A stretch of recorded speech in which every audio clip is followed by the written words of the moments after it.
पुरानी खिड़कियों से परेशान, रस्ट, टर्माइट्स और गर्मी से थक गए हैं? लाइए ग्रीन प्लास्ट यूपीवीसी विंडोज और doors, sound proof, weather proof, termite proof. खिड़की, दरवाजा, पार्टीशन, हर डिजाइन, हर size, made using German technology, आपके घर के लिए। हजारों घर पहले से बदल चुके हैं, अब आपकी बारी। Green प्लास्ट, Sitapur, UP. कॉल करें 7072422906। अपने घर को बेटर बनाओ। नमस्कार, स्वागत है आपका इंडिया पर। आपके साथ मैं हूं प्रियांशु मिश्रा। नमस्कार, मैं हूं डॉक्टर पंकज सिंह गौर। यूपी में मंत्रिमंडल विस्तार के बाद योगी कैबिनेट की पहली बैठक हुई और इस बैठक में कई अहम निर्णय लिए गए और सबसे बड़ी बात सामने ये निकल कर आई कि योगी कैबिनेट की बैठक में ओबीसी आयोग के गठन को मंजूरी दे दी है। लेकिन ओबीसी आयोग के गठन को मंजूरी देने के बाद अब सबसे बड़ा सवाल यही है कि क्या त्रिस्तरीय पंचायत चुनाव, विधानसभा चुनाव 2027 से पहले हो पाएंगे या नहीं, क्योंकि कई मंत्री ये बयान दे चुके हैं कि ओबीसी आयोग के गठन की जो है कोई जरूरत नहीं है। तो सीधे चलते हैं इंडिया के editor in chief doctor Pankaj Singh Gaur ji के पास। सर, योगी कैबिनेट की बैठक जो हुई थी, महत्वपूर्ण निर्णय उसमें लिए गए। सबसे बड़ा निर्णय ये निकल कर आया कि ओबीसी आयोग के गठन को मंजूरी दे दी गई है पंचायत चुनाव को लेकर। लेकिन सवाल सर वही है, ओबीसी आयोग के गठन को मंजूरी जरूर दे दी गई, लेकिन जो मांग हुआ है प्रधानों की, जो इंतजार कर रहे हैं पंचायत चुनाव से जुड़े हुए लोग कि पंचायत चुनाव 2027 विधानसभा चुनाव से पहले हो पाएंगे या नहीं, इस पर कितना असर पड़ेगा सर इस निर्णय का? बिल्कुल प्रियांशु, आपको बता दें कि ओबीसी आयोग के गठन के लिए कैबिनेट में यानी योगी कैबिनेट में मंजूरी जरूर मिल गई है। लेकिन आपका सवाल यही है, क्या विधानसभा चुनाव से पहले क्या त्रिस्तरीय पंचायत के चुनाव हो पाएंगे? तो बिल्कुल आप ये समझ लीजिए कि किसी भी कीमत पर विधानसभा चुनाव से पहले उत्तर प्रदेश में त्रिस्तरीय पंचायत के चुनाव नहीं हो पाएंगे। और इसका सीधा आप समझ लीजिए, इसके लिए सीधे तौर पर जिम्मेदार कोई और नहीं है, उत्तर प्रदेश की सरकार है। कैसे? आपको बता दें कि अगर जो आज हुआ है यानी ओबीसी आयोग का गठन आज जिस पर मोहर लगाई गई है कैबिनेट में, ये नियमता 6 महीने पहले हो जानी चाहिए। पंचायत विभाग ने बाकायदा प्रस्ताव बना लिया था, 8 माह से वो प्रस्ताव रखा रहा और उस पर मुहर नहीं लग पाई, लिहाजा ओबीसी आयोग का गठन नहीं हुआ। इस वजह से त्रिस्तरीय पंचायत चुनाव समय पर नहीं हो पाए और ये तभी संभव है जब मंशा नहीं थी समय पर चुनाव कराने की। आपको ये भी बता दें, त्रिस्तरीय पंचायत चुनाव में ओबीसी आयोग के गठन को लेकर सुप्रीम कोर्ट का स्पष्ट आदेश है और उसका आपको अनुपालन करना ही पड़ेगा, उसके बगैर पंचायत के चुनाव संभव नहीं है। उसी अनुपालन की दिशा में ये कदम अब जाकर के काफ़ी लेट राज्य सरकार बढ़ी है। तो अब इसके जरिए ओबीसी यानी पिछड़े वर्ग के लोगों को उनका हक मिल सकेगा, लेकिन लेट हो गया। मतलब अब ये चुनाव 2027 से पहले नहीं हो पाएंगे। क्यों नहीं हो पाएंगे, ये भी हम आपको बताएंगे। त्रिस्तरीय पंचायत चुनाव में ओबीसी आयोग के गठन को लेकर पहले ही एक जनहित याचिका अधिवक्ता लखनऊ खंडपीठ जो हाई कोर्ट की है उसके मोतीलाल यादव ने एक दायर कर रखी थी।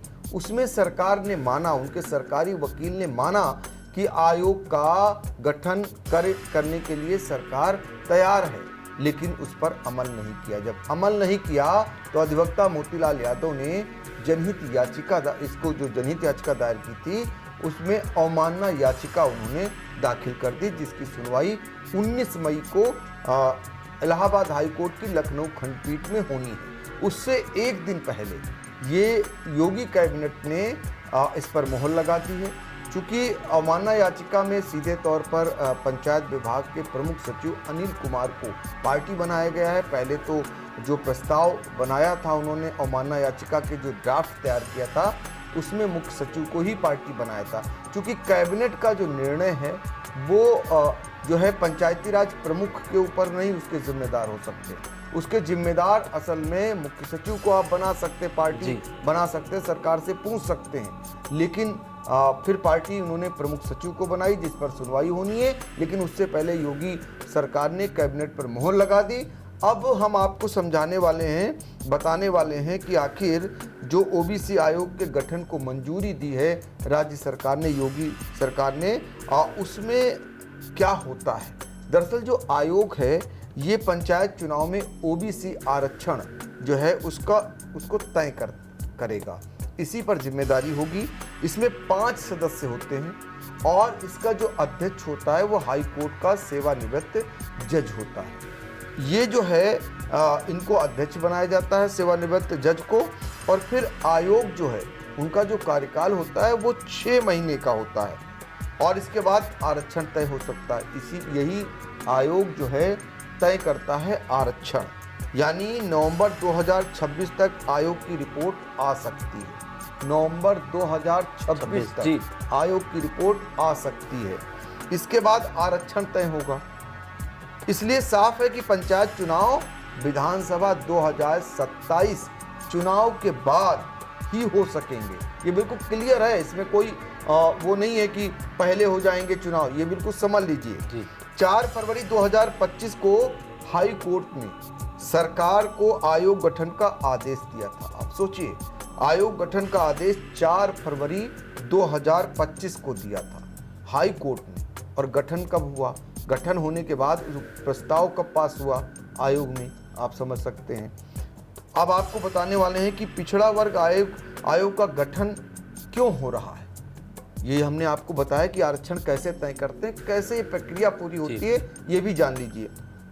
पिछड़ा वर्ग आयोग की रिपोर्ट और सर्वे जो है उसी के आधार पर जो है आयोग तय करता है कि आपके क्षेत्र की कौन सी पंचायत सीट ओबीसी महिला या पुरुष के लिए आरक्षित होगी और कौन सी सामान्य रहेगी। ये वही तय करता है, जब वो रिपोर्ट देता है उसके बाद आरक्षण की प्रक्रिया में ये तय हो पाता है। अब दरअसल सुप्रीम कोर्ट ने इस मामले में ऑलरेडी एक आदेश दे रखा है। वो क्या है, स्थानीय निकायों जैसे ग्राम पंचायत, जिला पंचायत में ओबीसी आरक्षण देने से पहले राज्यों को ट्रिपल टेस्ट यानी 3 स्तरीय जांच के बाद प्रक्रिया पूरी करनी होगी। जो ट्रिपल टेस्ट है वो प्रक्रिया करने के बाद ही आरक्षण का फार्मूला लागू करना होगा। ये सुप्रीम कोर्ट का पहले से ही ऑलरेडी ऑर्डर है। इस आयोग का गठन इसी ट्रिपल टेस्ट को पूरा करने के लिए किया गया है। आयोग ओबीसी समाज के आंकड़े जुटाता है। अगर सरकार बिना आयोग की रिपोर्ट के सीधे आरक्षण लागू कर देती है तो मामला कोर्ट में फंस सकता था। सोचिए क्या होता कि अगर को पंचायत चुनाव सरकार कराती भी तो आरक्षण का जो फार्मूला अपनाया जाता वो अमान्य हो जाता, फंस सकता था कोर्ट में जाकर के टेक्निकल तौर पर, और पंचायत चुनाव पर रोक लग सकती थी, यानी पचड़े में फंस जाते पूरे पंचायत चुनाव की प्रक्रिया पूरी। तो आयोग के गठन से अब चुनावी कानूनी रूप से सुरक्षित तरीके से कराए जा सकें। ये बात सच है कि अब सुरक्षित तरीके से हो सकेंगे। जो पचड़े फंसने हैं हाई कोर्ट से लेकर सुप्रीम कोर्ट तक वो नहीं फंसेंगे, लेकिन देर कर दी हुजूर आते आते, ये कहा जा सकता है। अब 3 काम जरा समझ लीजिए पिछड़ा वर्ग आयोग के, फिर आगे चर्चा करते हैं। 3 सवाल ये हैं कि 3 जो इसके मुख्य काम होंगे वो समझ लीजिए। उसमें यह है कि नंबर 1 तो आंकड़ा जुटाना है आयोग को। आयोग यह जांच करेगा कि स्थानीय निकायों, ब्लॉक और पंचायत स्तर में पिछड़ी जातियों की आबादी कितनी है और उन्हें राजनीतिक प्रतिनिधित्व की कितनी आवश्यकता है। इसी आधार पर रिपोर्ट तैयार की जाएगी। लेकिन आयोग को ध्यान रखना क्या पड़ेगा, 50% की सीमा का ध्यान रखना होगा। यानी आयोग यह सुनिश्चित करेगा कि अनुसूचित जात, अनुसूचित जनजात और अन्य पिछड़ा वर्ग तीनों को मिलाकर कुल आरक्षण 50% से अधिक न हो, ये उसे ध्यान रखना होगा। तीसरा अहम बिंदु, आरक्षण का अनुपात तय करना। आयोग की सिफारिशों के आधार पर ही स्थानीय निकायों में ओबीसी आबादी के अनुपात के अनुसार आरक्षित सीटों की संख्या तय की जाएगी। ये आपको इसलिए जान लेना जरूरी होता है क्योंकि आयोग के काम क्या है।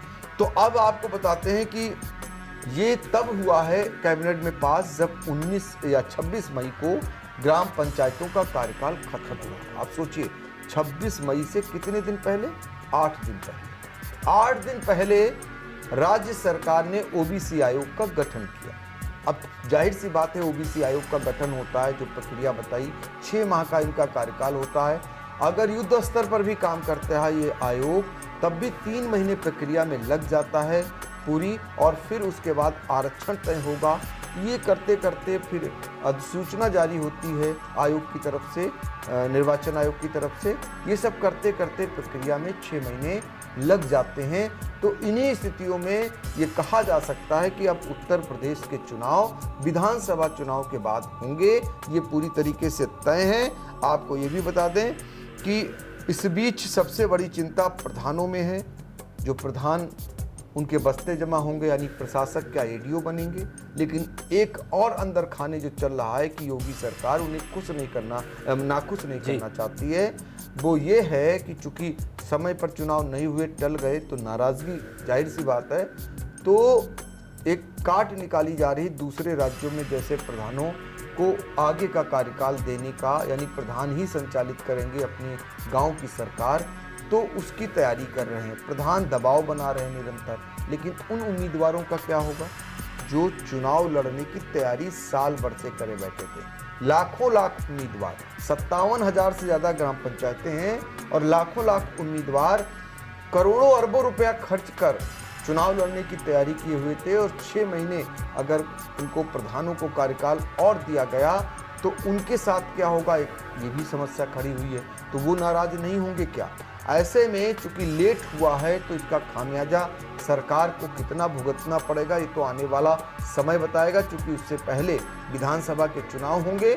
ऐसे में फिलहाल एक सरकार ने कदम जो अभी तक नहीं तैयार थे, चाहे पंचायती राज मंत्री ओम प्रकाश राजभर के बयानों को सुन लीजिए, वो लगातार ये कह रहे थे कि आयोग की क्या जरूरत, आयोग के गठन की क्या जरूरत है। ऑलरेडी पहले से ही आंकड़े मौजूद हैं जनसंख्या के अनुसार जो आरक्षण प्रक्रिया अपनानी। अब उनसे कोई पूछे आपके विभाग में आपको ही नहीं पता, और आखिरकार आपकी ही सरकार के मुखिया, आपकी ही कैबिनेट बैठक में आपकी मौजूदगी में ये प्रस्ताव ओबीसी का कर दिया गया, तो क्यों किया गया?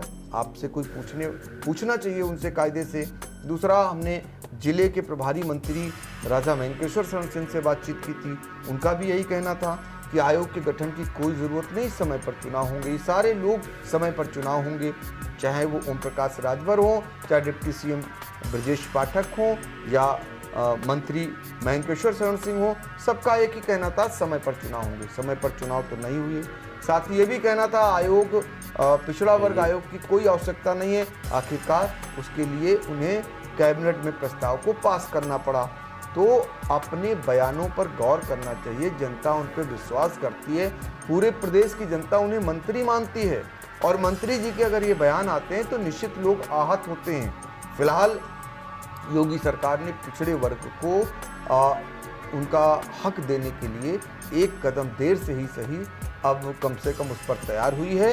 अब उम्मीद है कि पिछड़ा वर्ग आयोग का गठन होने के बाद जो ग्राम पंचायतों का चुनाव होना है वो 6 महीने बाद ही सही, अब उसकी दिशा में सरकार आगे बढ़ चुकी है और उसे चुनाव 6 महीने बाद कराने ही पड़ेंगे। जी बिल्कुल। तो उत्तर प्रदेश में त्रिस्तरीय पंचायत चुनाव को लेकर जो ओबीसी आयोग का गठन है उसको मंजूरी दे दी गई है योगी कैबिनेट की बड़ी बैठक में। और सबसे बड़ी बात है कि जिन लोगों के मन में ये सवाल था कि क्या 2027 विधानसभा चुनाव से पहले त्रिस्तरीय पंचायत चुनाव उत्तर प्रदेश में हो जाएंगे, वो लोग ये जान लें कि ओबीसी आयोग के गठन की मंजूरी ज़रूर दे दी गई है। एक कदम सरकार ज़रूर आगे बढ़ी है, लेकिन उत्तर प्रदेश में त्रिस्तरीय पंचायत चुनाव अब 2027 विधानसभा चुनाव के बाद ही होंगे। तो फिलहाल इस मामले को लेकर एक अहम सुनवाई 19 मई को होनी है और इसके बाद उत्तर प्रदेश में त्रिस्तरीय पंचायत चुनाव करवाने को लेकर भी एक सुनवाई होनी है अधिवक्ता इम्तियाज हुसैन, अधिवक्ता सत्यवेंद्र यादव व अन्य की याचिका पर। उन सुनवाइयों में क्या कुछ रहने वाला है वो भी आई इंडिया पहले की तरह दर्शकों के पास विश्वसनीय तरीके से पहुंचाने का काम करेगा। साथ ही साथ इससे जुड़ी जो भी अपडेट होगी वो भी हम दर्शकों तक पहुंचाने का प्रयास करेंगे। तो इस खबर को लेकर आपके क्या सुझाव हैं हमें कमेंट बॉक्स के जरिए जरूर बताइए और देखते रहिए आई इंडिया। तो आज के लिए इतना ही, हमें दीजिए इजाजत। नमस्कार। चुनावी समर में आई इंडिया का महासर्वे, विधायकों का रिपोर्ट कार्ड, जनता जनार्दन देगी नंबर, टिकट से पहले भरोसे की बाजी, 5 साल के इम्तिहान का परिणाम, काम या सिर्फ वादों का जंजाल। आप अपने विधायक को फिर देना चाहेंगे एक और मौका।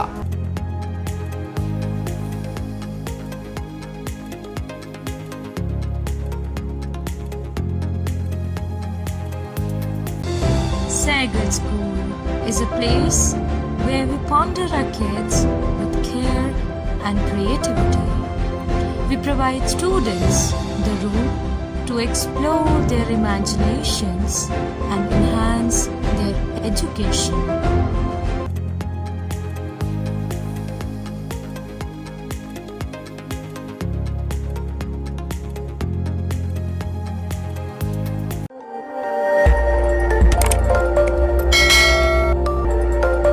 खबर आपकी, नजर हमारी।